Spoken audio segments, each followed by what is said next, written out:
আজ থেকে এই কথা মনে রাখতে হবে, আমরা শহীদ জিয়ার সৈনিক, আমরা বেগম জিয়ার সৈনিক, আমরা তারেক রহমানের সৈনিক। আমরা এক সৃষ্টিকর্তা ছাড়া কারোর কাছে মাথা নত করি না। অনেকেই অনেক কথা বলছে, বিএনপি নাকি এই করেছে, সেই করেছে, কি করেছে।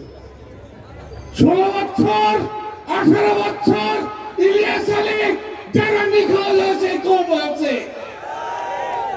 আজকে কেউ কেউ 1 মাসের ঘটনায় মনে করছেন কি ফেলে দিলেন, কি হয়ে গেল।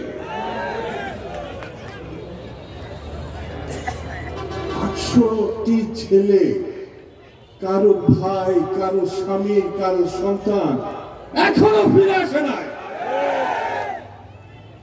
বিএনপি নিয়ে কথা বলে, দেশের জন্য যদি কেউ জীবন দিয়ে থাকে শহীদ জিয়া রহমান 4 মধ্যে সর্বশ্রেষ্ঠ এবং সর্বাধিক এক।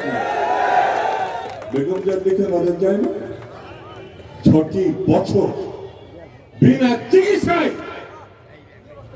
মৃত্যুর কাছে গেছে, কিন্তু আপোষের নেত্রী আপোষ করে না।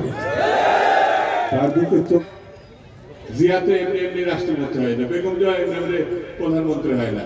তারেক সাহেবের 17 বছর চেষ্টা, উদ্যোগ, সংগ্রাম, 4টিখানি কথা। সে তো প্রধানমন্ত্রী হবে, ইলেকশন হবে, এই বছরের মধ্যে জনাব তারেক রহমান সাহেব প্রধানমন্ত্রী হবে।